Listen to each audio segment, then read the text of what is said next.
Greetings, YouTube, and welcome once again to the Satellite of Unrequited Love for Sunday Funday. And look at all the assholes I got on my ship for the 20th edition. Oh my god, we've done this 20 times. What the hell is wrong with me? And wrong with you? You people keep watching it. You sick bastards, you. I am joined once again by a veritable cornucopia of weirdos. Our founder, Bane, is here. Well, or inspiration, whatever. The asshole who decided to share all of us with all of you. Good luck with that. We have Andy, Senor Mini Bagel. You know what? I've always wondered what the hell you meant by Satellite of Unrequited Love. Oh, I'll explain that here in a second. Echo. Whose icon does not show up right now. He's hidden, apparently. Hidden Kool-Aid. Oh, yeah. And we have Bennehh, whose icon also doesn't show up, which is really fucking weird to me. And then we have the Eclectic Crafter, oh yeah, there we are. There's Bennehh. See, that's what he looks like. Then we have the Eclectic Crafter, our square second banana. Barking Mad, or Marking Bad, whose icon is also not showing up. What the fuck is wrong with these people? And then Reels, and the gorilla of my dreams is hiding in an anonymous icon. What can I do for you? I thought I'd uploaded it now, but apparently it's just. Oh well, we'll figure it out. And then we have Rebel. Check this shit out. Spinosaruruskin. Hello. You know, the kaiju of our terror nightmares. And finally, our delicious snack, or second delicious snack at the other end of the list, taco salad. And of course, I am your host, the Red Robot. Welcome to our show. Hi guys. Hello. Hi. Hello. Hola. Hey guys. I'm gonna let you finish, but dinosaurs are ableism. Dinosaurs are ableism? Now, Red Robot, I'm gonna let you finish, but they say you was the best red character of all time. But, well, the Satellite of Unrequited Love, the reason that's a gag, because you guys have seen MSC3K, right? Yeah. Okay. Well, they're on the Satellite of Love. They're my neighbors. The reason why it's the Satellite of Unrequited Love, because someone once said, you know, sex is not funny. Frustration, now that's funny. So it's all about. I don't know if sex isn't funny, then you're not doing it right. Well, even in the clown suit, hey, it's enjoyable, but it's not necessarily laugh generating for other people. But anyway, yeah, we had some topics to comment on. Did anybody have anything up in the news? I mean, we've got stuff to talk about, like something. we were talking briefly about the pedophilia thing. Huh? How we don't sit with Spino, but rather we stand with him. Indeed. Yeah. I would stand with you more, but unfortunately, whenever I stand next to a 20-foot tall dinosaur, I always feel even more short. So, I already do. Well, that video has got 999 views in 15 hours. That's actually, I'm proud of that. I can't allow this. Good. I can't allow this. I need to make it 1,000. Fiving for the win. You can, yeah. Although I do like the idea of it being a 999. That's kind of neat. Yeah, that is pretty neat. Let's just turn those 9s upside down. Oh God! Oh God! Yeah. But something came up that came up in the pre-show is that the whole thing with how do we want to put this? Trying to end pedo shaming. Wow. You know, well, there's the article by the pedophile that had was it Salon? Yeah.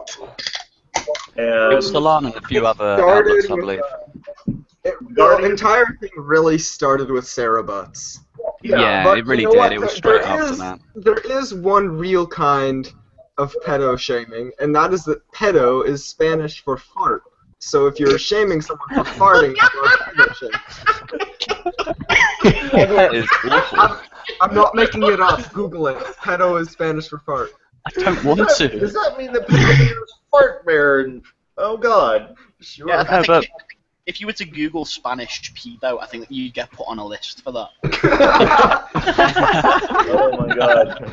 Yeah, I don't need to be put on a list.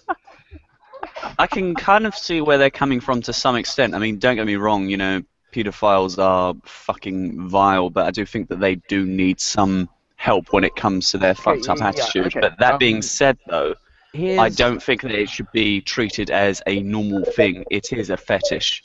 It's not another sexuality. It is a fetish.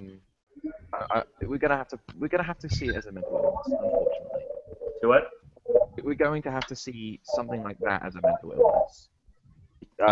Mainly think due to the fact that it causes victims. Any sort of exercise in what they want to do would actually be genuine victimization. Yeah, because I think we have to draw. I mean, because there's been some other middling ground a bit before the whole Sarah Butts thing. Now that I think about it. Yeah, Lena Dunham. Well, I mean, like for instance, there was some discussion with Justicard and a couple other people about where to draw the line for age of consent. Oh yeah. Yeah, that so it goes back a bit further than just this. However, it kind of the Sarah Butts thing brought a different group of people into the discussion, so to speak. But like for instance, I kind of had this discussion on Twitter Tumblr with somebody else about the whole concept of the age of consent laws. That there are several people, and Justicard was one of them, who championed the idea that age of consent is not a hard and fast rule for all people. Well, the thing is, he's right about that specifically. However, the idea that therefore we should outlaw age of consent laws is actually just a complete appeal to perfection fallacy. Yeah. Because I think in particular when we're talking about the law, unless we absolutely have a serious compelling reason, how to put this, anyone who has to deal with the law has to have a reasonable expectation of consistency. In other words, they need to know in advance whether something they're going to do is illegal or not. It cannot be something that will be judged at a later point by the law. Which is why the family courts need to be completely reformed. Exactly. Yeah, and that's a related problem. So, what do we think that age of consent should be? I don't think it should change personally. Yeah. Well, the thing is, it's not the same everywhere. It should be a sliding scale, shouldn't it? Well, that's not what I'm asking. I'm more asking, what do you think it should be? Okay, I don't mind the idea of 16, but I also think that the sort of like Romeo and Juliet laws, stuff like that sounds like a good idea. Well, I think it muddies the water when you get when you have people around the age of 16 through maybe 19. You know, that I could see that argument, but of course a 50-year-old man should know that you're not supposed to be doing anything. And you know what I find that gets very little attention is there's a lot of teachers sleeping with their students, and they happen to be huge number. It's that kind of just gets swept under the rug, oh, ignore this. You'll get a small local story, but nobody tells the bigger pictures, why are all these older women sleeping with such young kids? Well, I can tell you why that's the case. The majority of school teachers are female, so there's also the majority another were male. We Well, would they see also- something quite different, and it would be part of the feminist agenda. They also love to say, "Oh, that lucky kid. I was a horny sex fiend when I was a teenager, so clearly every other teenage boy is, right?" There's also the interesting fact that something like 90% of female users of dating sites are split up between nursing and other similar shift work and teachers. So there is a vast number of single teachers in their 30s for a reason. I don't know what the reason is, but those are the people that are using dating sites as professional women in their 30s. It's the second biggest group is teachers. That's because they're insane. That could be. Now I will say this, and it's my time to play devil's advocate for a moment. To be fair, when I was a teenager, there were a few teachers that I would have been more than happy to do the deed with if it had come up. But that doesn't mean I was old enough to know better and have reasonable consent. Just because I thought it was a good idea. I mean, I thought Indeed, and that doesn't justify the action either. when I was 15. And that's exactly the point, isn't it? That's exactly these exact same sort of like Kenkin and Gavin McInnes, these sort of like 50, 40-something-year-old men, they say, oh yeah, this boy had this thought, therefore it must be true, and then like 10 minutes later, they'll say, oh yeah, all teenage boys are stupid. On a side note, Spino, is there something going on in the background? We can hear a lot of echo. That's not me. No, that's never mind. Eclectic Crafter. I muted him. My bad. Alright, Eclectic. Okay, then I'll just keep it on mute. Thank you. Yeah, I didn't want to be a jerk, but that was getting a little annoying. That's okay. Unfortunately, in this program, we can unmute ourselves if we have some idea what's going on. Oh yeah, remember, Taco, if a person is echoing, it's not them. Well, no, he's got something going on in the background that you Stop echo shaming! Alright. Cut down. Alright. Something else that comes up with the whole age of consent is also, not only is there probably a necessity for being able to judge the relative adulthood of an individual, but I mean, there was that case about the nurse or a teacher that had repeated sex with a mentally disadvantaged male, and claimed that it was in no way rape because she felt that he was able to grant informed consent. Wow. And the court found her guilty because they were like, he's the mental equivalent of an 11-year-old. He has no idea what you're doing to him. He just wants to make the adult happy.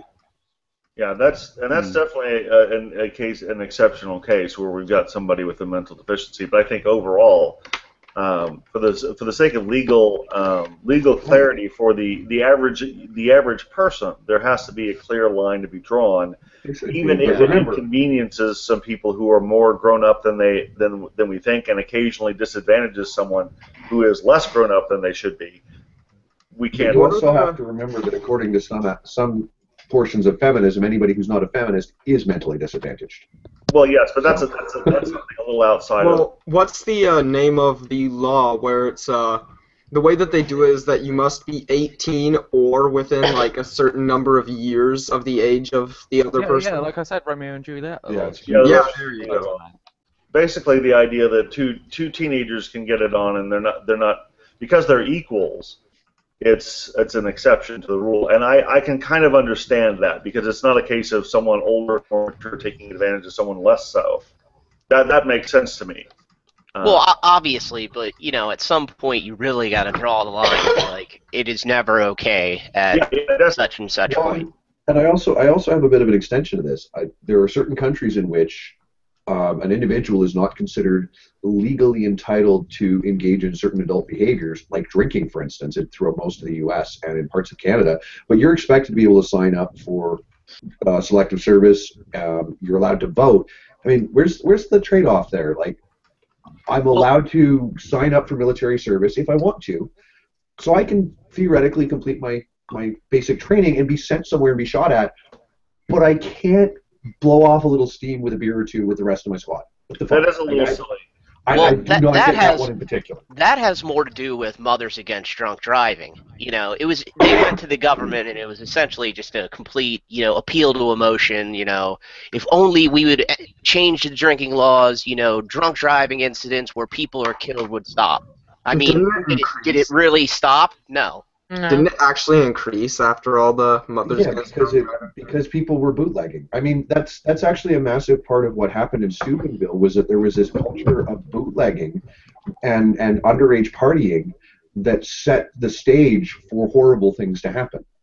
Well, if you look, parents were turning a blind eye to the fact that their kids were from the age of 13, 14 on, alcoholics.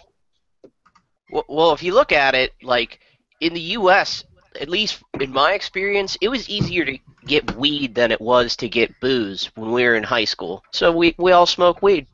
I have no idea. And that's interesting because up here it was like I was 14 and drinking, and the drinking age here is 18. But and my mom works in insurance, so I know all of the horror stories, and I learned very early on that learning to drive carefully and safely was a skill set of its own, and there was no connection with drinking whatsoever between learning to drive safely and anything about learning to be a responsible adult in my drinking habits. You see, my dad, we'd be driving. He'd have like a road soda in the console. By road soda, I mean a beer. Oh, don't worry, I know what you mean. This was a guy who was a cop for 33 years, and he'd be like, "Hey, it's all good, you know. Nobody can see it." Nobody can see it, and I know this stretch of road, so I know which cop I'm likely to talk to. Yeah. All right, let's go ahead and wander off to another topic. Bane brought up something about from Daily Dot about the organ shooter. Bane, give us a summary if you would. Basically, it's another Elliot Rodger scenario. They're trying to tie him to the men's rights movement. Can I take a shot in the dark and really? Yeah, do you want to know the evidence they've put forward? Oh, this should be good. We hunted the mammoth. No. Apparently someone left a message on 4chan, and there is some debate whether it is Mercer or not who left the message, but it's basically unknown. And a couple of people replied and used the term beta male. Oh, yeah, that's clearly the language that MRA uses. That is smoking gun. Oh, the rest of the smoking gun is his virgin status. God, that just sounds like that's a really big stretch of conjecture. Yeah, just a tad. What it's men's no different rights than what issues was he actually fighting for then? Well, Don't worry about it. No, not even that though. Did he even self-identify as an MRA? No. I didn't even know what Never MRA mentioned the meant. movement. I Didn't don't even remember know what reading MRA anything. meant. You know what? This is the thing: is that so many people they use the word MRA, but they can't even know what it stands for. It's machine gun rights activist, right? Yeah, I've heard, this is the one that always gets me. They say the MRA, like it's the NRA, you know, like it's like the Google. That was so annoying. Arms Skeptic did that, and it's so annoying. The Twitter, the Google. Oh, Yeah, it sounds like they're really old and they just don't know what they're talking about. You goddamn kids with your Xbox machines and your MRA and your racially integrated high schools. I was going to make that point. There is 4 of us here that remember our grandparents coming to us at some point in our teenage years and, "Are you on the drugs?" I remember having that discussion with my grandmother. "Have you been trying the marijuana?" "No, Grandma. I've been living on the farm for the last 3 months, and I've gone to town once. I haven't had a chance to get any." And if I had, I would share. Marijuana. I had not heard that the Oregon shooter had been attempted to tie to anything with MRAs, but I had noticed that they had tried to tie him to. Let's see what else. They had tried to tie him to gun rights activism. It's gun. Also, they tried, I think, to pretend that he wasn't dark-skinned. Yeah, they whitewashed him. They did that with George Zimmerman as well. Oh yeah, he's a white Hispanic. Yeah, the white Hispanic. There's only 3 articles so far, but by this time George there'll Zimmerman was a probably white 50. dude. Sorry? No, George Zimmerman was a white dude. George Zimmerman was not a white dude. He was white and the Hispanic. president is white. George Zimmerman was a white dude. Look at him. No, actually, he was white and Hispanic. Hispanic he's isn't a some race. sort of mixed. I mean, it doesn't really matter, but he's not a white dude. Yes. Okay. Look at a picture of him. Hispanic is not a race. Of him. They did whitewash him. He was white and half Latino, like whatever you want to call it. I don't. Well, guys, Latino isn't a race. Well, sure, but he's not white. You're like trying to deny part of his heritage. No, I'm just trying to put out there that Latino isn't a race. Well, yes, we're It's an ethnicity, though. All right, so is Irish. Yeah. Who said that Latino wasn't a race, though? It's like I'm half white, half Irish. That doesn't make any sense. You know. Well, I mean, to be fair, the concept of race is. It really is. If we're going to argue about social constructs, that is definitely one of them. Because you can argue that ethnicities exist, but I mean, races, it's a made up fucking thing, and 9 times out of 10, identity politicians insist on overgeneralizing what constitutes a white ethnicity and then over-specifying the different variations that qualify as POC. Yeah, and they often like to say that Latino technically, I'm is a people POC. of color It because isn't I'm kind of pinkish. necessarily. That's a color. I mean, look at a picture of George Zimmerman. He looks like a white dude with a sunburn. All right, that's about it. No, he doesn't, because they No, whitewashed the original thing. He looks like he's South American. He is partially South American. He comes from Peru. Well, all right. Here's the thing: is that go to Panama, where like 80% of the population is Caucasian, but 100% of it is Latino. All right, or Argentina, where it's like 60%, or freaking Spain. All right, which is in Europe. Yeah, I understand what you're saying. And on the other hand, you can go to some parts of the Caribbean where some of those islands are almost exclusively black, but they're also of Spanish and of Latino descent. I mean, they are Latino communities, but they are very dark. Yeah, the Dominican Republic. Arguably, if I get a good tan in the summer, I'm darker than Bahar Mustafa or George Zimmerman, and I'm in no way Latino. Well, in a larger, I guess really what we missed, and this is partly my fault. The larger point I think about both the Oregon shooter and George Zimmerman was that there was an attempt to portray this as a white guy having done something wrong, as apart from basically erasing whatever identity he might actually have to paint him as a generic white guy in the white community. Wrong. Oh, hey, and Eclectic has a picture.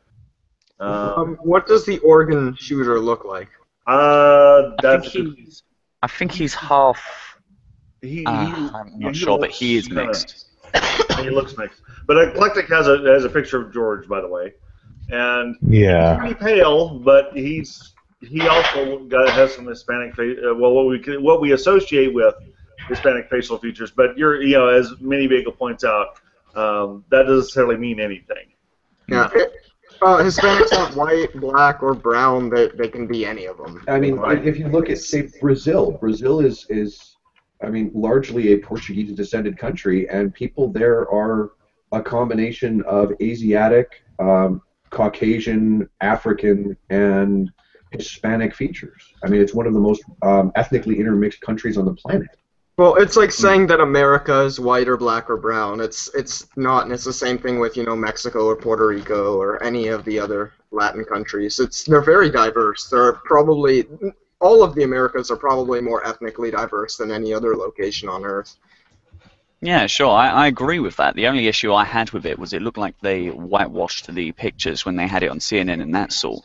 But tying it back to what we were talking about before, the Oregon shooter, I think that with that, there are far too many issues which aren't being addressed, which aren't being looked at. People are blaming either the guns or, in my honest opinion, rightfully mental illness, because I think more attention needs to be paid to that. But also people also blaming it on the MRAs for some fucking retarded reason, let's face it.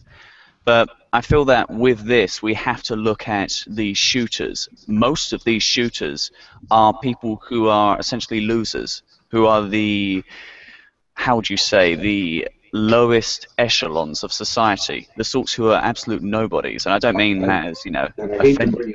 It's that they are complete nobodies. And then they turn into somebody by shooting up schools. So, I can kind of, I'm not, justifying their actions here, but I'm saying that we have to address why they're doing this in the first place, and not just blame it on, oh, it's the MRAs, or, oh, it's the guns. Just, it's really annoying. Yeah, again, humans aren't just the, people aren't born and die in a vacuum. There are other things that other people do are going to have an effect on their actions and their futures. So we have to look at it like that. That things that people do, even bad things, could be caused by what would be otherwise innocuous actions by other people. Yeah, and Milo, you'll fucking up his last name. Milo, you'll God damn it! Every time I try to just say Greek guy. But he did an article talking about how part of what we're dealing with the losers, as Benny mentioned, is that basically it's become okay to shit on low social rung men, and they go a little bonkers because of it. I refer you to the screen share I'm giving you right now. There you go. What do all of these killers have in common? Answer: all raised by single mothers. Children of single mothers commit crime at a rate 9 times higher than that of children of single fathers. Gun problem? Question mark. I mean, I don't think that helps Rogers raised by a single mother? What? I thought Elliot Rogers' dad was actually pretty famous, as well as his mother. Yeah, but also not constantly there. So, I mean, in that case, you could probably argue that helicopter parents were actually the bigger issue. I mean, a lack of relatively consistent parental involvement. I'm sorry, I'm just laughing at the top comment. What? For that? I'm just laughing at the top comment. I was going to say shitty haircuts until I saw the text. He's not wrong. But also, you'll see with almost all of these as well, yeah, maybe they might have single mothers, but the thing is with all of these is, aside from maybe that Flanagan guy at the bottom, they were all complete nobodies. They were the shithole, essentially. They lived in the shithole of society, where people essentially shat on them and, you know, demonize them and that sort. And keep in mind also that these shootings are they're a fairly new very, very recent. Yeah, they started happening to the extent that they do now, to some extent at least, in the 1980s and onward. So we have to ask, what really is causing these mass shootings? I think it's emotionally, as the second comment says, well, to some extent, emotionally balanced men not being balanced. Well, yeah, and I mean, a huge part. Sorry, I believe I screwed that up. I was reading it whilst I was talking. Columbine kind of started a trend where these really messed up guys started to realize I can get on the nightly news if I just shoot a bunch of people. Exactly. Well, that and they kind of just overblow how often these kind of incidents happen. Like I've seen like where they've tried to say there's like 290 of them. Yeah, that's also very true. What they're doing is they're 2015. But they're trying to redefine mass shooting. But if you look at it, there's only of the 290, 120 of them, nobody died. In 89 of them, only one person died. So it's literally it's a person with a gun being arrested in some kind of sensationalized way qualifies under the category they're talking about. I put a link to a study in there. I think that doesn't help, but I also think that it doesn't help how the news is sensationalizing these idiots who are going out on these sprees in the first place. Well, I don't think that's the main reason, but I do think it's a primary reason for why these shootings happen. That's something that they studied and that back people are in using them for political points, and they're using them as a way to bash other people over the head with shit. Yeah, but they also found, and I'm not sure if it was the Zodiac killer or if it was one of the other serial killers of that same era, but they found that the less they reported on the events, the less likely they were to have copycat actions. So if you actually don't report heavily and don't sensationalize criminal events, especially ones intended to create an uproar, you find that you have fewer incidences of copycatting. So if they were like instantly putting this on CNN 24/7 for 4 days, and then they're going to bitch that within that 4-day span they have some other person who has been shit on and bullied all their life that copycats it. Well, don't give them fucking ideas. Yeah. Yeah. We're talking about people who have nothing left to lose, socially speaking, and I get the impression that some of them get this idea that, well, maybe I can go out with a bang, literally. And isn't that how they recruit suicide bombers? Yeah, they tell it's people who have nothing left, usually from impoverished areas, and they just say, "Hey, die for a cause, Allahu Akbar." Gesundheit. And what annoys me when what kind of comment do you want to put on that? I mean, these guns do cost something. I can't imagine these kids or I don't want to say kids, but these young men are coming from areas where they have enough money to go out and acquire these weapons. Well, yeah, it's different here in the United States. In the United States, these people aren't recruited. Nobody recruits mass shooters. I'm just saying the same sort of mentality allows I guess what the word I'm looking for here, a desperation for some sort of acknowledgement, even if it's post-mortem. Mm-hmm. It literally goes People down who have to done nothing who want to mean something and Yeah. want to have an impact. it's sort of like the mentality you see when you get a brand new puppy. A brand new puppy doesn't understand that you are negatively reinforcing something. All they know is that the human has said something, and the attention is all that matters. Yeah. Are you trying to say That's a weird dichotomy. what would be the solution there for that? That Yeah, you have bro, these... did you just compare puppies to mass shooters? I did, and it actually works. Well, yeah, for a very good reason, because we're still talking about animals with brains here, aren't we?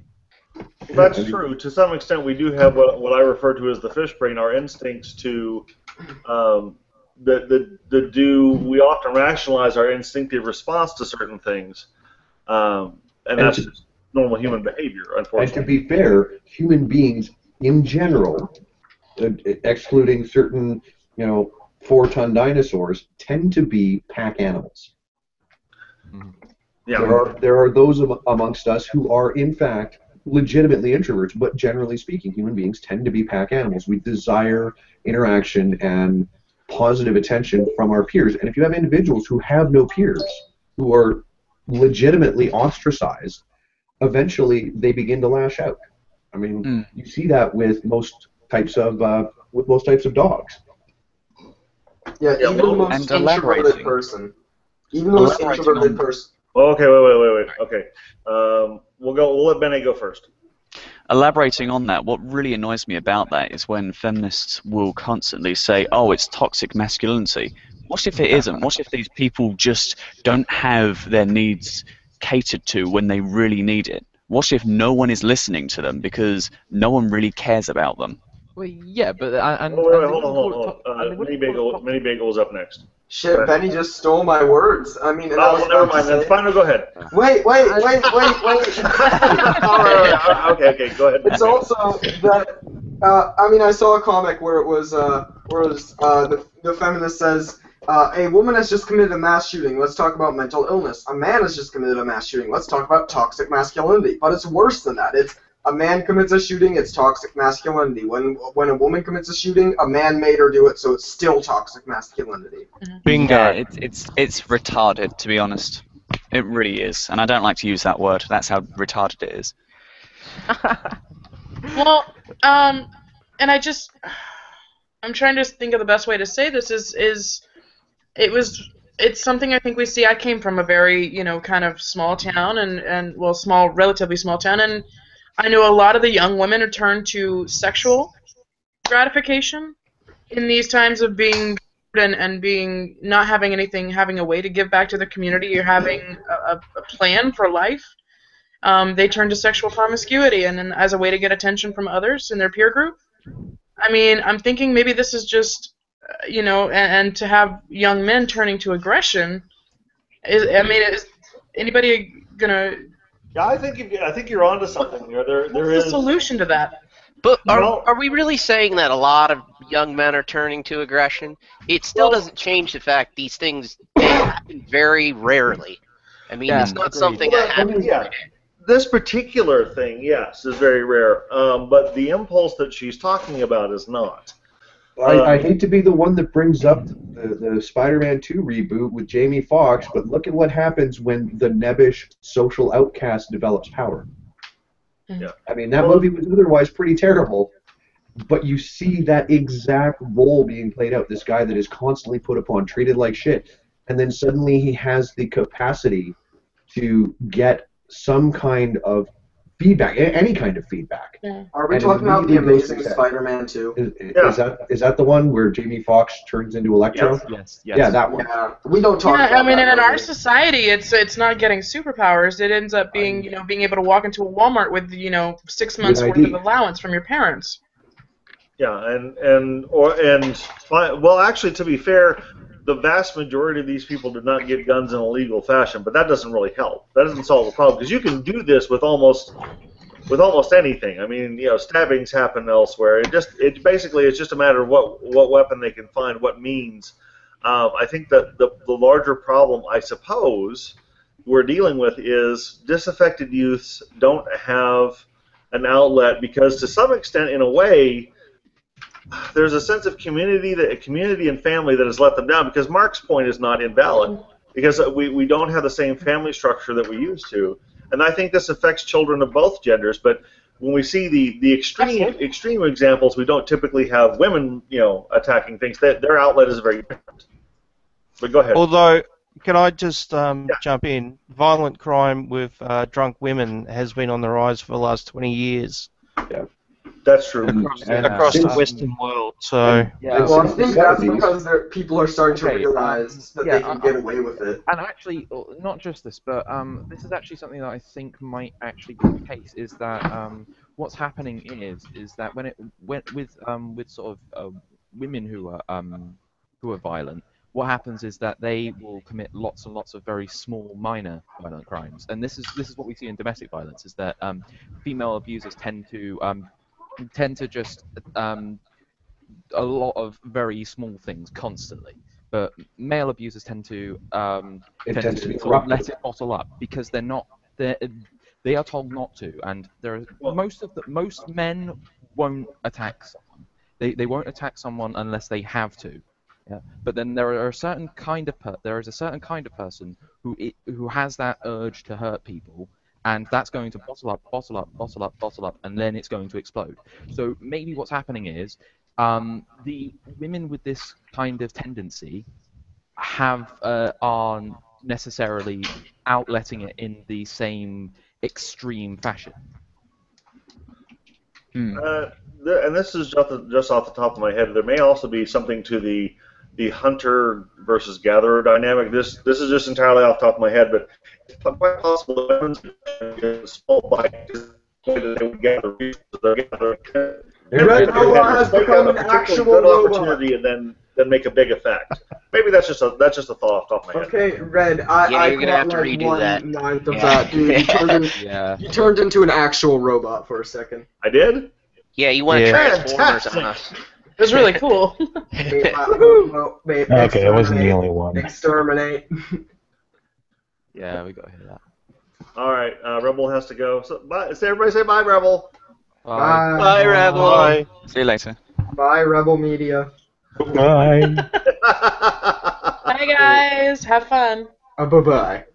You too. Spino, you can be our token girl now.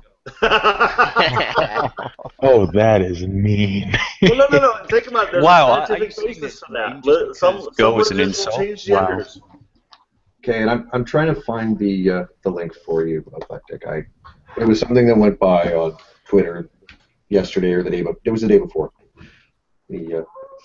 I was just going to change the topic. The recent statement from the White House advisor on women and girls, whatever it is, came out with her article about it's still 1 in 5 women sexually assaulted on U.S. campuses. What? Yep. So here's the thing. I'm going to pull up the. Well, didn't Based Mom go through this already? How repeatedly, contrived it is that to get this number? Many people did.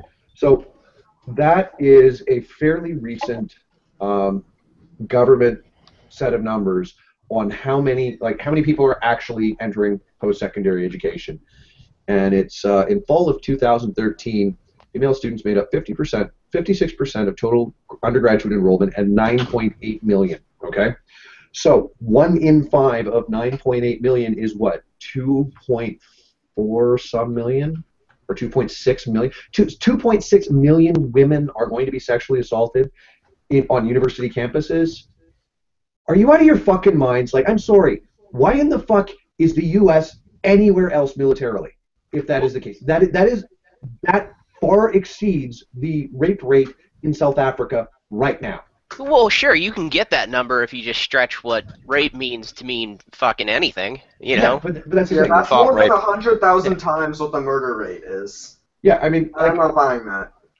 I believe it was the second of these podcasts I was on where I explained my arguably shitty math, in which I discovered that according to the 1 in 4 number, just Columbia University alone would have had a rape rate like more than 1.5 times that of Detroit for 2013, with 1/25th of the population. Like, I think that's why women should go to the Congo to study. Yeah. It'd be a lot safer. Yeah, absolutely. It's a lot safer there. Should spread the message so that, you know, the feminists will be tripping over themselves to try and get there. I swear, we just need to take over the island of Lesbos and send them all there. But could you seriously imagine, like, if they use these exact same like methods to exaggerate the statistics in somewhere like the Congo? Could you just imagine the rates we would see? It would be 1 in 1. Yeah, everyone's been raped. 150. It would be 1 in 1 for both genders. Everyone in the Congo. To be honest, if you had so busy raping each other that nobody actually gets to eat. To be honest, if you had an influx of these sorts of feminists or Tumblr feminists go over there, I think that the rate of rape would probably skyrocket down. Well, I did a video at the start of the year where I showed a Tumblr feminist figures of rape statistics. Oh, yeah, She just grabbed a whole bunch from all over the place, and if you went through all the figures, it turned out that 200% of American women were raped. Well, Are you trying to say that 200% weren't? So She just grabbed all these figures. She just grabbed all the figures without understanding them and just threw them all together. And and if you actually apply any logic, every woman in the U.S. is raped twice a day. Yep. Yeah. That's a lot of work, guys. But I mean, seriously, like, I talked about this with Rebel, and she pointed out, you know what? Don't just focus on one major university. Like, take a look at Princeton, because Princeton is a different environment. Princeton is it's a university town. That's really all that the town exists for, is to service Princeton as an institution. And the rape rate at Princeton, according to Title IX reporting, is actually half of that of Columbia, with like a third the population. So there's actually technically a greater likelihood of being raped at Princeton than there is at Columbia. Which has got to be ludicrous, because just seriously, what the hell's wrong with these people? They think we're stupid. The problem that they have is that you show them these numbers where it's like the rate of rape on campus, according to your numbers, is worse than it is in Saudi Arabia. And they don't realize how stupid that is, and they say, yeah, that's proof that we need more help. Except for things like this, where the Bureau of Justice points out that, I gave you the right link. Bureau of Justice points out you are more likely to be raped as a non-student than as a student. And it's still, it's like 0.16% possible in regular society, and it's 0.14% in college situations. Like, that's not 1 in 5. That's 1 and 4 appear in that statistic, but it's not 1 in 4. It is 0.14. Well, I mean, even if you just look at these so-called studies, usually they're nothing more than a survey, and they have like the most tortured questions that basically kind of lead to the answer they want. It's like, these areas of sociology at this point are jokes.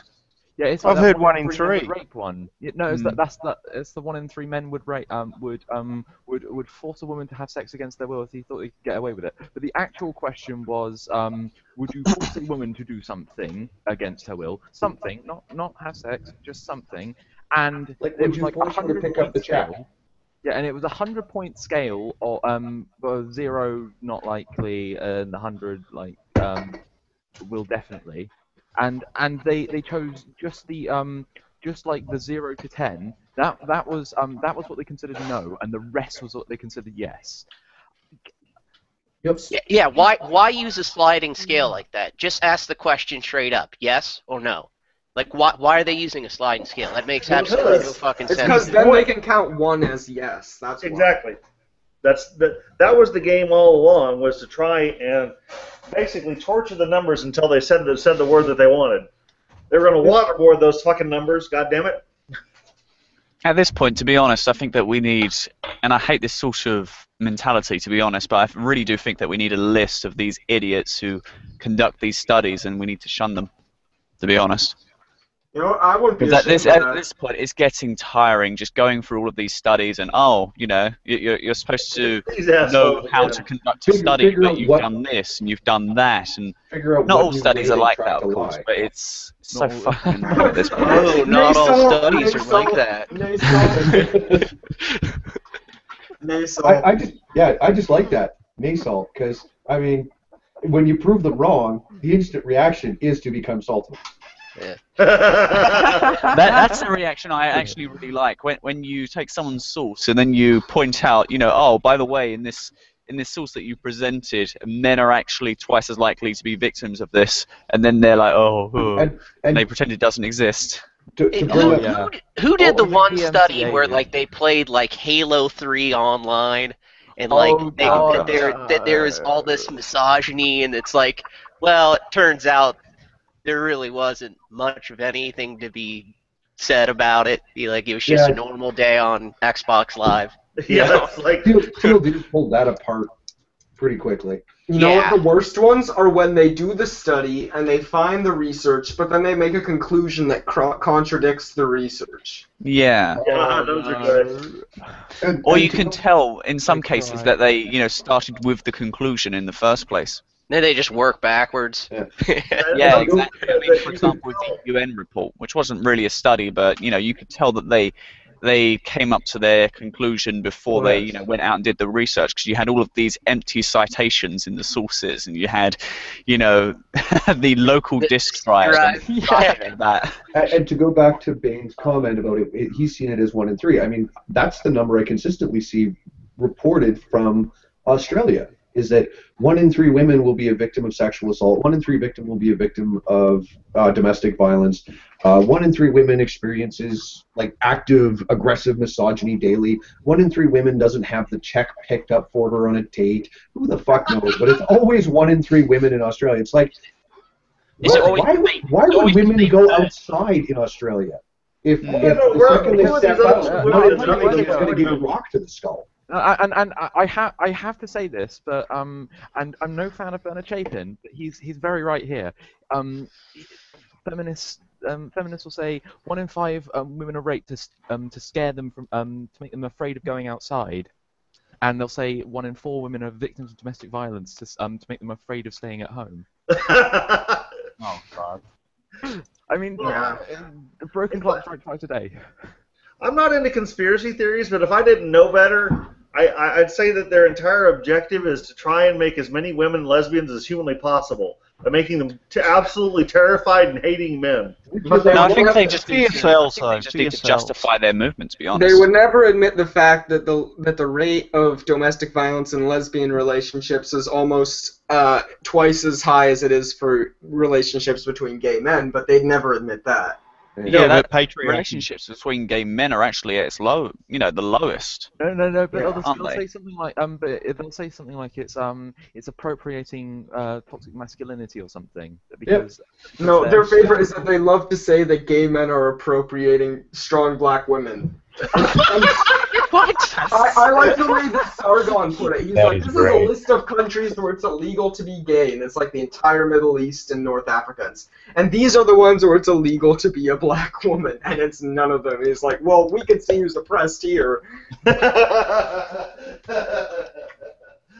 No, but it's just feminists who are trying to justify their movement by stretching things. Like, for example, who was that friend? I think she was French. It was a feminist who said that E equals MC to the power of 2 is sexist. Yeah. Oh God. Oh my God. For example, they just want to find sexism and misogyny in absolutely everything, and they will stretch things to do so. Everything is sexist, everything is racist, everything is homophobic, and you have to point it all out. Yeah. See, this is why I like to. I think feminists at this point of the feminist movement is akin to the conspiracy theorists. To be honest, the ones who stretch facts and do all of this crap.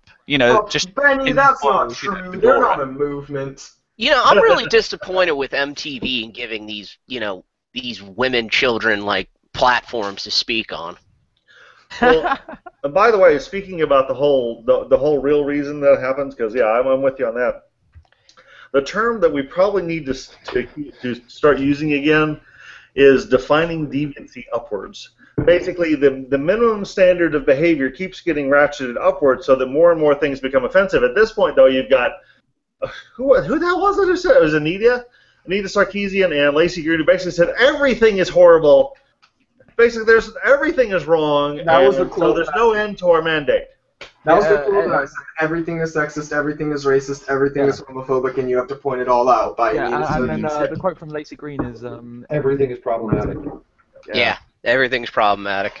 It's just me and Vernaculus were just like everything is problematic when you're Lacey Green. Problematic for Lacey. It was an awesome couple hours. Just, everything is sexist. Yeah. Everything is. Chris Ray Gun for the win. Yeah. Everything's a conspiracy. Everything is sexist. In case anybody still had hopes for anything related to Game of Thrones, Natalie Dormer is warning young people to shun feminism at their own risk. Wait, what? At their own risk? Yeah, Natalie Dormer thinks that shunning feminism is... what's your quote? Natalie Dormer says young women in particular should stop slagging off feminism on Twitter and read the history books. Spino, I refer to you as an expert witness. You know what? They keep on saying that. Learn the history of feminism. Learn the history of feminism. While I get really mad when you tell them I dislike it. Okay, if we're going to take the history of feminism, do we also take the racism of feminism as well? For example, in the first wave. Do we also judge feminism based on that? Feminism of today. It's an entirely separate movement, let's be honest. Yeah. Are we going to talk about how Elizabeth Cady Stanton... We're going to talk about how Elizabeth Cady Stanton, and Elizabeth Cady Stanton called Frederick Douglass like a jungle monkey or something. Oh, God. Like, she was an awful person. Yeah. Here's what I say. Here's what I say. He was also, she was actually involved with the KKK. She was That's pretty unsurprising. Too. Yeah. American suffragettes were highly classist, highly racist.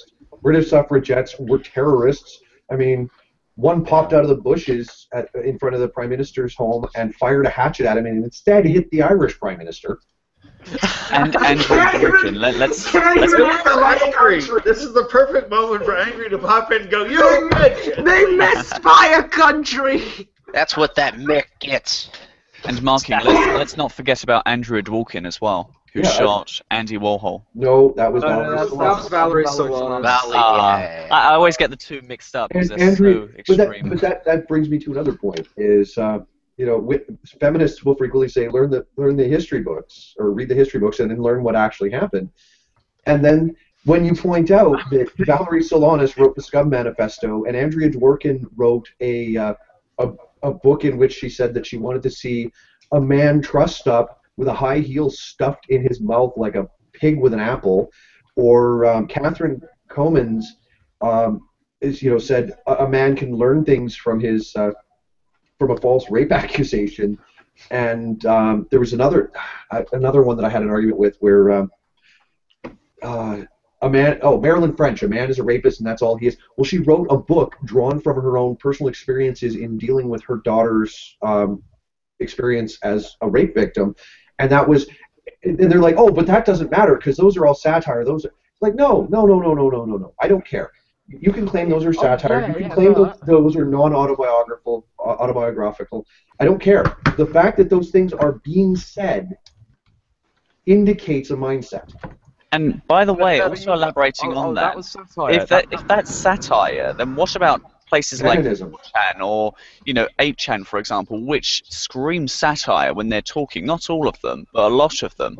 And tying it back to earlier, what about the time when who was it? It was someone on Twitter basically uploaded a load of underage, girls, I guess, or boys, I don't know, but they did that on 4chan, and then they just swept it under the rug.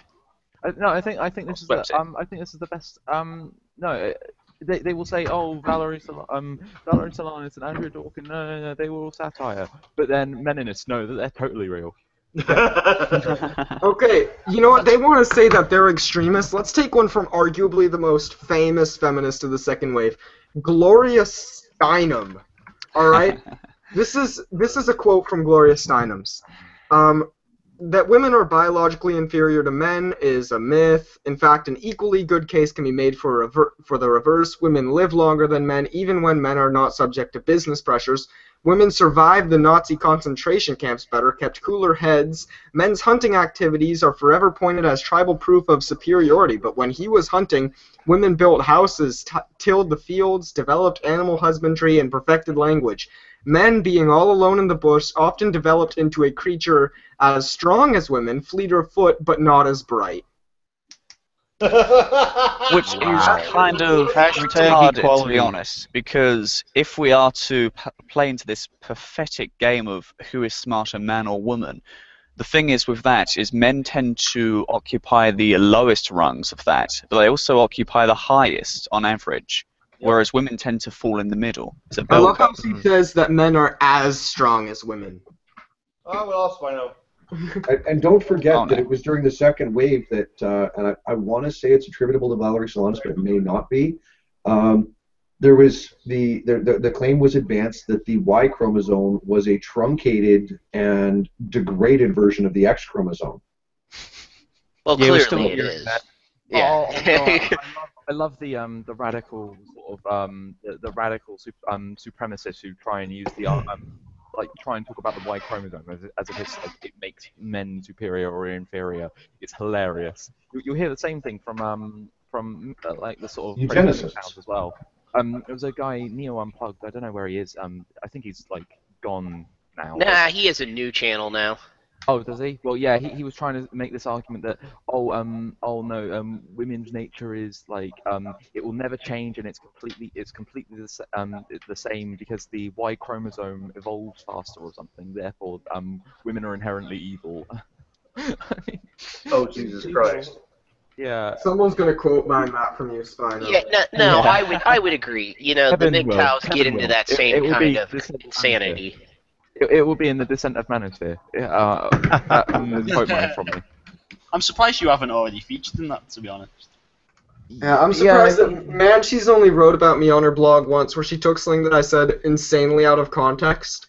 Where I said, I'm done debating with you because I was never debating to convince you. I was showing everyone else how wrong you are, and I think that I've made it self-evident. And she says, and she puts that on her blog as me saying, she's wrong because it's obvious. No, that's not what I'm saying. I'm saying she is wrong. Everyone realizes she's wrong, so there's no more need for me to show everyone that she's wrong. Man, to be honest, take something out of context? Amazing. I'm wondering if she's doing it on purpose or if she's actually that dumb. No, she's nuts. She's just dumb. I mean, you know what? Man Cheese likes to claim that she has a genius IQ, but no, she's just like doubting it. I mean, forgive me for doubting it. Earlier this week, I got into an argument with somebody on Twitter for having posted the list of terrible things that feminists say, and it got retweeted a fair amount. And somebody came back with, or no, it was on Facebook, and somebody came back with, I looked up those quotes, and two of them, and most of them are taken out of context or made up, so the rest clearly are. And I'm like, well, okay, that's composition division fallacy to begin with, and what's your source for this? So, of course, they come back with an appeal to ignorance. Oh, well, Google isn't that hard. I'm like, hey, you made the claim, you back it up. And then they finally give me a citation, and it's We Hunted the Mammoth. And I go and I actually looked at it, and the 2 quotes out of 7 that Futrell questions, he claims that they're out of context. So I look up the full context, and they're actually worse in context. Well, you got enough citations. I point that out. I'm like, first, you're giving me what could only be described as a biased source. If Futrell ever says, complains about someone taking something out of context, maybe the pot should just listen to the kettle. Yeah, you would think. Well, that would be not only the pot calling the kettle black, that would be the pot calling the kettle a pot. Yeah, it would be. It wouldn't. Yeah, it wouldn't be the pot calling the kettle black. It would be the pot calling the kettle pot. I like. To be honest, if Futrell did that, then you know that something is really fucked up. You know what? Yeah. On the topic of was what, right. on the topic of what Steinem said, where it was women survived the Holocaust better, maybe that had something to do with the vast majority of people put into concentration camps were men. They didn't imprison lesbians very often, but they killed off gay men. They targeted Jewish men, Romani men, disabled men far more than they did any of the same for women. And also, women were less likely to be put to work sooner. So I wonder if that had anything to do with it. Is this some female privilege I'm hearing? No. It is. No. This is it's patriarchy backfiring. Damn it, us men are so Is it just me, or does building patriarchy never do that backfires. anything but backfire? Yeah. I This hate is it when they say that though, fucks everything up. because they apply this sort of mystical patriarchy, and then when something screws up with this mystical patriarchy of theirs, then they blame it on it backfiring. Just maybe it's not a patriarchy. Maybe. Here's the great thing: is that what they'll say is oh no, this discrimination against men isn't anti-equality because and it's not sexist because this whole patriarchy and all of this other male privilege over here that cancels it out. And in every single other situation, it's the exact same excuse. Oh, so you basically you can be as shitty as you want to men just because there are some men in power? Yeah, no, because of this overarching system of privilege, which is justified because in every single situation where there's discrimination against men, that's cancelled out by the overarching system of privilege. Because clearly, the fact that Obama is half black and half white means that I have a great deal of power in a totally different country. Like, come the fuck on. It's like these people are as bad as the idiots who say racism is over because we have a black president. They're ridiculous. But anyway, guys, I am going to have to leave. The Seahawks game is on, and so I can't miss that. Bye-bye. Rage quit. Yeah. Wow, we've been left for football. Fuck me. And for the Seahawks. Yeah, the Seahawks of all teams. Come on. I don't know the difference. Real football. Let's get that out of the way. What? Not even real football. Let's get that out of the way. Shut the fuck up. Just that's it. Like, listen, my Dolphins suck. Period. Laces out, laces out, laces out, laces out. That's a big win. I can just leave that on mute and just watch it on my TV and continue on. This is clearly more important than anything the Dolphins are doing. Let me remind you, what you are currently listening to is still better than whatever fucking subpar football happens to be on at this time of the morning. And thank you for repeating your part in the ad. Yeah, what a dick. Just self-promoting himself like that shamelessly. Hey, that ad was fucking stellar. The only thing that could have made it better was more of me. No. If we had any more of you, it was basically the people most often featured in that were you and Scratch Point got quite a few. Scratch Point because Scratch Point made some comedy gold by accident and a little bit of editing on my part. So I'll Scratch. Yes. What happened to him? He's taken a break from it from a while. I was talking to him on Twitter. Yeah, he's doing okay. I saw him on a he does this Twitchcast every once in a while. Yeah, he has a couple other podcasts he does. Yeah. Fair enough. Yeah, Scratch is a lot of fun. I like him, but he'll be back, I'm sure. Well, he was quite annoyed with the MRAs over the whole mix-up with the Armored Skeptic. Oh, really? He was claiming that the MRAs were acting like feminists to the way. How? Because the way they reacted. The Armored Skeptic was I'll say this about the Armored Skeptic thing. Unless there's something else that's developed and I missed it, he did offer an apology, and apparently the apology also had a backhanded slap at Paul Ellum, but I'm like, whatever. Oh yeah, well that was his long form one. That did have a backhanded slap at Paul, and I don't care for it, but I understand why people wouldn't like him. Yeah, Ellum tends to be inflammatory, and I mean he's a very good clickbait writer. I mean his writing style inherently runs in the direction of get a reaction, then people will look at what you've written. Yeah, pretty much. And obviously he does understand that that's going to make a lot of people hate him. Yeah, but, I mean, he doesn't seem to be terribly offended by it. Yeah, well, I mean, he's trying to drive traffic to his website, and obviously to get the message out. So, I mean, I can't hate him for that. Yeah. Maybe I can disagree with some things he says, but at least he's doing something. And in comparison, he doesn't make me look so bad either. Yeah. But I will say there's something to be said for style and delivery. Paul is a brilliant writer, I have to admit. Well, I don't mean that way. I mean in the sense that the idea that there's no such thing as bad publicity, I think, unless you're a celebrity, is grossly incorrect. I mean, particularly for a movement where you want something to happen. I'm going to use a parallel with the atheist movement. I've always been really annoyed with the atheists who are truly obnoxious and offensive on purpose.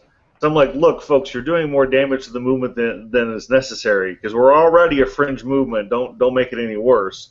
And I think in the same way that Paul Elam may want to dial it back a little bit, because if he's bringing negative attention, it's not helping any of the rest of us. Yeah, when it's small and effectively irrelevant, you can argue that actually that all publicity is going to be good publicity, because just hearing about it. However, it's starting to grow, and I think these tactics are now going to start to have some negative repercussions if we keep going. Yeah, and for proof of this, we can look at feminism itself as being damaged by its more obnoxious and volatile critics, where you have young women, plenty of them, who are just like, no, I don't want to be a part of that, because the proponents are just such giant douchebags.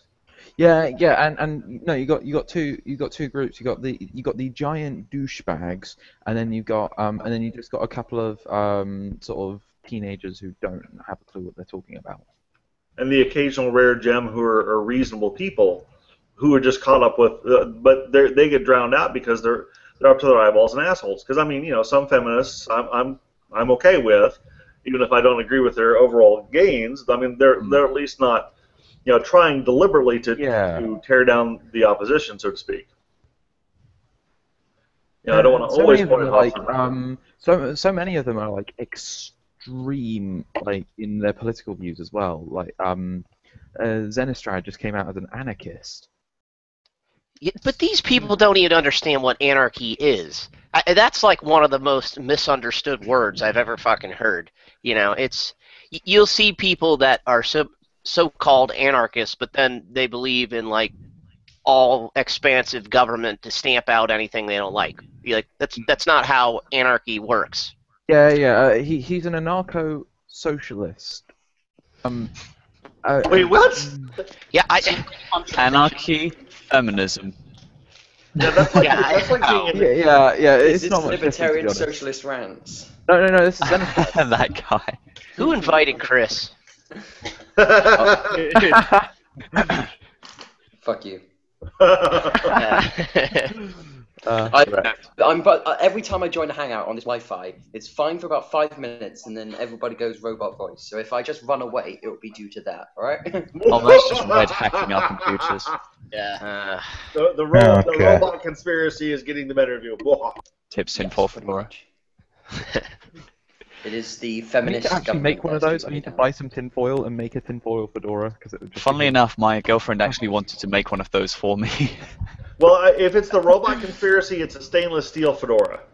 There are a bunch of tacky tourist. There are a bunch of tacky tourist shops around here, and I used to buy shit for random people at my house, at my hometown. I realized I hate them all, so I was considering buying a fedora and shipping it to one of you people. But I actually own a fedora, so I can't talk. But I told Dane I would ship him some Kool-Aid if he wanted some. Oh god. Dane's not here, is he? I don't need any more. What? I'm soaking in the shit. I don't need any more. Sorry? Oh, Bane is here. Yeah. Oh, hi, Bane. Oh, and that It leads to a doesn't- it good doesn't- question. Oh, there he is. What is your Yep, favorite I'm Kool-Aid over here. anyway? What? Sorry? What is your favorite Kool-Aid? Or favorite flavor? I Who are you asking? Flavors. Bane. I think he's asking Bane. Oh, Yeah. I've never had Kool-Aid. That's why I offered to ship him some. Oh. Because I actually have the good stuff, the stuff that isn't going to kill Yeah, you. it's a very American thing. Poison. Yeah. Yeah, goddamn American. What time is it where you are, Bane? It's got to be like It's 5 a.m. 10 past 4 in the morning. God, Christ. I can't like say anything because I was up until like 5 a.m. last night. So. No, I had a snooze Yeah, but- earlier, so I should be alright. Dinosaurs don't sleep, so, you know. Yeah, they do. Well, how do you think giant robots finally sneak up and plug their bungholes? Fuck you. That's weird. I'm always right. By the way, that's something I'd like to talk about. Has anyone heard of that recent article on Rick and Morty apparently not having any female writers? Who? Oh yeah. Yeah, Rick and Never Morty. heard of it. Yeah. I haven't like looked into this Rick and Morty thing, but Yeah. What the hell is Rick and Morty? Sounds It's like a- a show on Nickelodeon. It is. It's a Kind of. show on Cartoon Network, but Adult it's Swim. a kid show. Yeah. Why does It's it? supposed to be pretty funny. Apparently so, well, yeah. well then is it any surprise that there's complaints about it from these people? Just these idiots want to be treated equally, but then they, say, "Oh, there aren't any female writers." Here's a surprising Just, thing, though. do you want to be treated equally or not? If women aren't applying for these jobs or looking hang on out a for minute, these though. jobs, they're not going to be employed. There's no female mechanics either. I don't see anybody bitching about that. It's been years. And what since I've about seen female sewage mechanics. workers? Oh, My hang on, sister's hang in on. a workshop, so, Wait, hold on. I found this the other day. Apparently, there is an all-female shingling crew in town. Oh. Oh, gee. Credit where it's due. Mm-hmm. Yeah. so they can nail you. Yeah. What a- Although, to be fair, the woman that started it is she got into it because she was doing maintenance services for a local property firm, and realized that there were no female roofing crews, and decided to start a female roofing company. Well, good for her that you can have that shitty job. I've roofed before. It's wait a second. the Wait a most second. awful job in the fucking world. So wait a second. To achieve an all-female roofing crew, she had to specifically discriminate against hiring No, women. she has two divisions. One is all female. One is primarily male. So they're segregated. Congratulations, you've become To be honest- what you hate. I'm happy that they're doing this to some extent, but at the same time, I don't like the sound of segregation of, men or women when it comes to this. It sounds fucking primitive, if you ask me. Just What are you talking make about? gender irrelevant when it comes to, jobs and that sort of thing. It really should be relevant. She's doing it. She's been doing well enough that she's No, got. I don't care.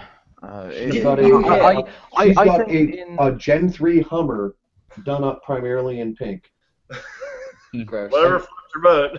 That's her, that's her conforming to the patriarchy.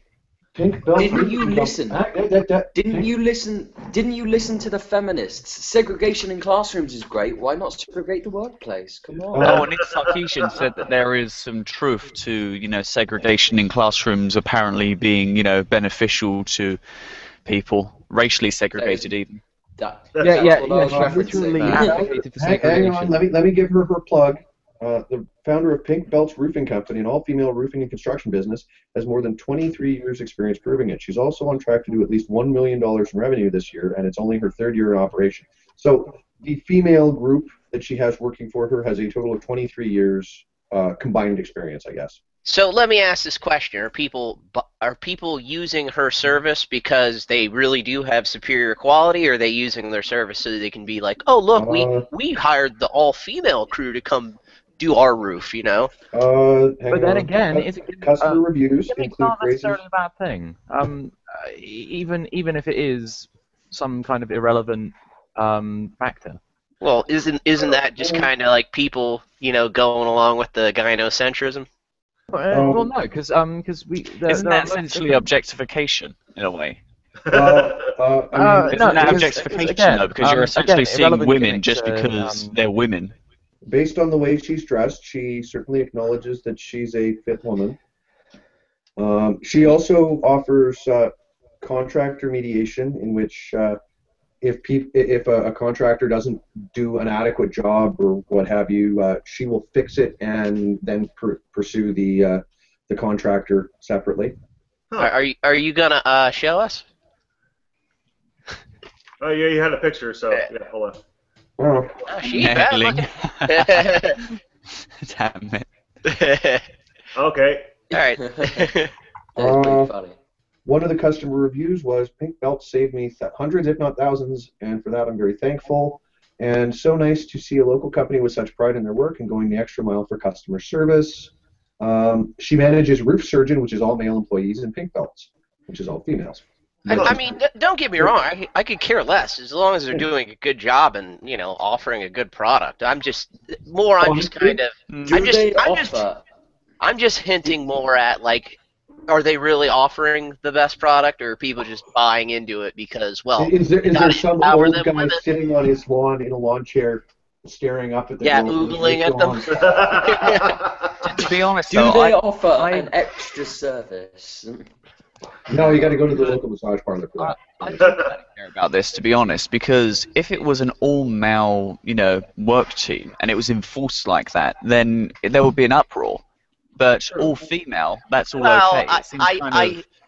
I understand where they're coming from, because there aren't as many, female shingles workers. But maybe rather than pushing them into this and giving them their own special little, treatment, maybe we should be looking at how gender is being enforced in these places and minimalizing it. Well, massive evil sexist. I don't think that something like roofing, like somebody coming out and be like, well, we only have all male crews and that's the way we want it, is going to ever be something anybody's going to go after. Because let's face it, I've roofed, like, I worked for my cousin and I did roofing for a little while. And in July, white guy roofing, kind of sucks. I'd imagine. And to be fair, I don't have much melon in my skin. You can, if you go to a lot of the southern states, primarily the really shitty, dirty, smelly work is not done by young white males. It's done by immigrant groups, and they're primarily male. Just that link there. Come on. I mean, there's a line. What's this now? There is a line. Oh my good grief! All right, let's have a look at this. Shit Tumblr says. What Shit Tumblr? Shit Tumblr says is they recently. Do you reference the Facebook page or the? To be honest, I see more than one there. There's got to be a joke. What's happening? Right, you know what I think that we should. Okay, I think that Americans should be enforcing the sorts of school uniform that we have over here, because that way you wouldn't have these fucking retards bitching about stupid shit. I'm not so sure about that, because that school uniform apparently did not help he for she lady there with her thought processes. I don't know what you're talking about. You don't see as many of them over here as you do over there, is what I'm saying. You look at it, and it's like school is a place for learning, and yet we're sitting here bothering with all this other crap, and what good does it do? Just make them all wear the same thing. Be like, once you're an adult, you're out of school, you can wear whatever the fuck you want. But for now, you're in school. But this is no different than the arguments about, oh, well, I've got, a 4-inch hoop stretching my ear out and I can't get a job in an office. Well, you've made certain aesthetic decisions that prevent you from being employed in a professional environment. Sorry about your fucking luck. Yeah, if you get a tattoo on your face, I doubt somebody's gonna want you to be like a customer service representative. I hate to bring up this particular movie, Taco, is the movie Cadence pretty accurate about the way the military used to deal with visible tattoos? Wait, say again? The movie Cadence with Charlie Sheen. I hadn't seen it. He was thrown in the stockade for having gotten a pair of 8 balls tattooed on the backs of his hands while drunk. on for Well, now they just chapter you out of the army. So yeah, but once upon a time, basically taken up a zero kind of what's the word? Zero tolerance, essentially. Zero tolerance policy, yeah. For visible tattoos. Yeah, it's more centered around like how could it be seen in dress uniform? Yeah. So, like hands, neck, face, that kind of thing. Yep. Yeah. Which I think is actually a good policy.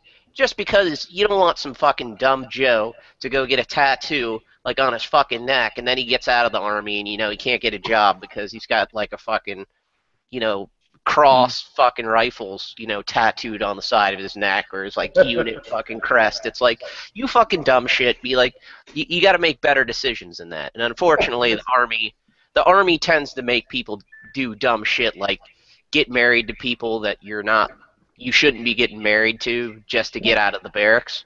Like, I watched that's personally one of the reasons why I'm for MGTOW, by the way. It's because I've seen too many young people get married and then ultimately get fucked over.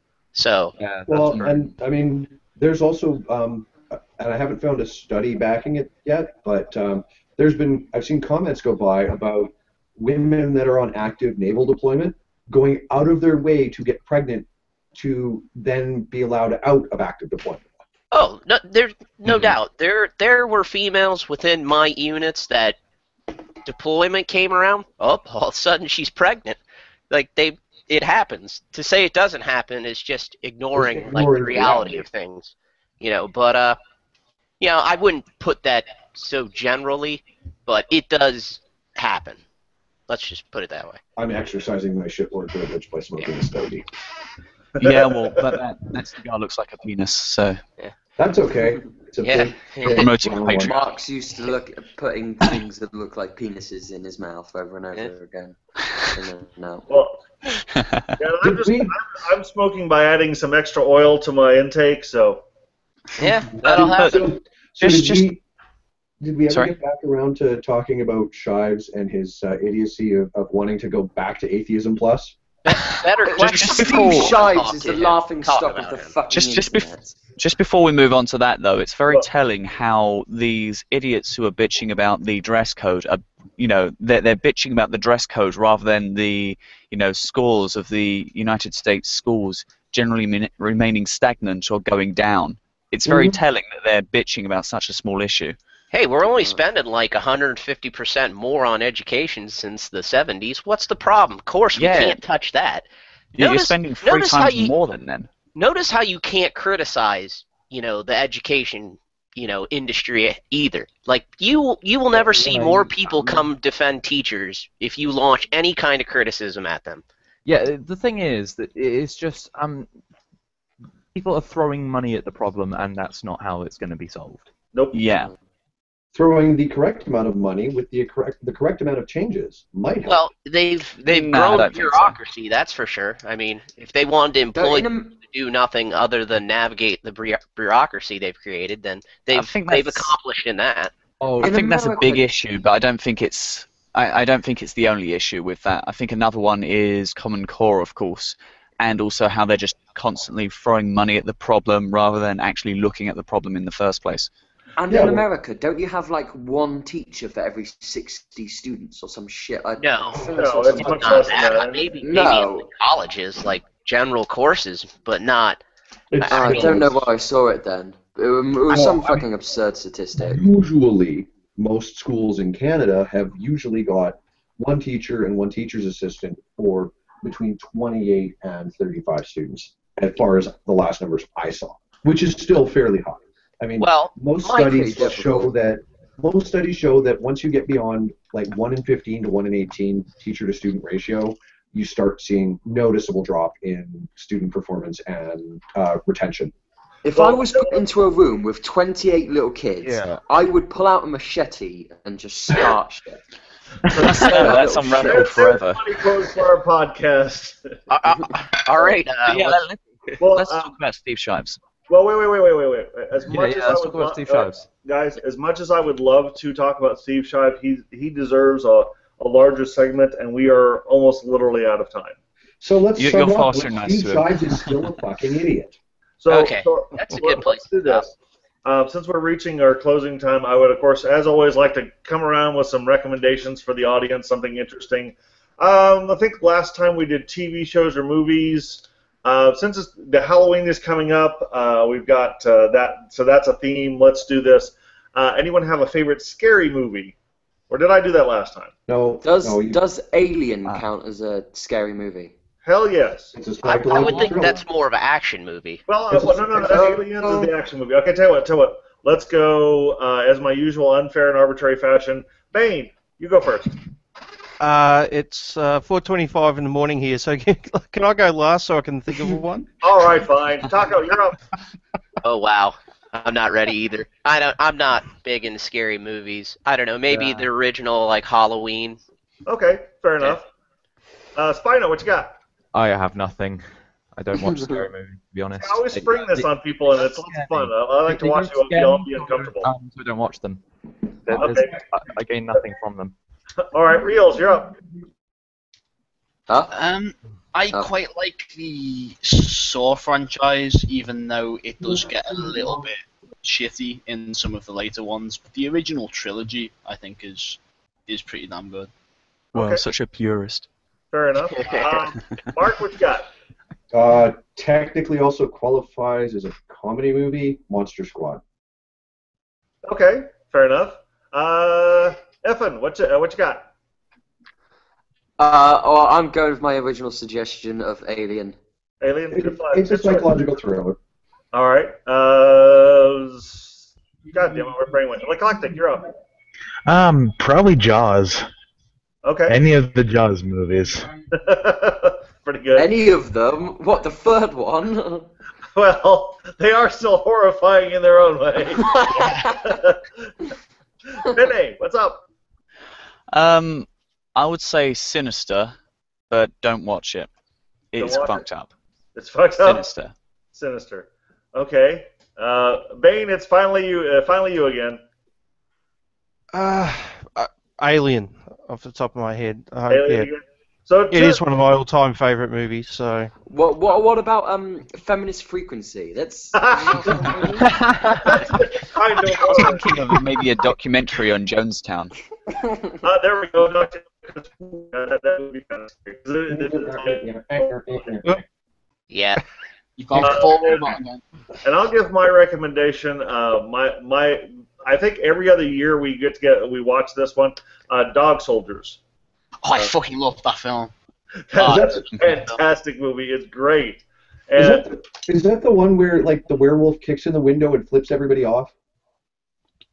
I don't know about the flipping everybody off, but there's werewolves in Dog Soldiers. Yes, it's pretty good. So Jeepers Creepers is good. Yeah, that's good. Well, I want to thank everyone for coming, and all the viewers for viewing, and all the people for peopling, and all the monsters for monstering. Wait, you didn't. Give me a good night, everybody. You didn't talk about Trigger nigga. What? Oh God! Now we're gonna all go to hell. We're already there. See you there. I reserved early so I could get good seating. Yeah, no, it's not that bad here. Don't worry. Says the guy that's got 4 feminist roommates. Yeah. God damn. Seriously, Spino, what did you do in your past life? He was kicking babies and shaking dogs. I was literally. You're probably Andrea Dworkin. That would be just. It's probably Hitler. That would be hilarious. The day that Spino was born. But good night, everybody. Have fun, and see you again next Sunday. Wait.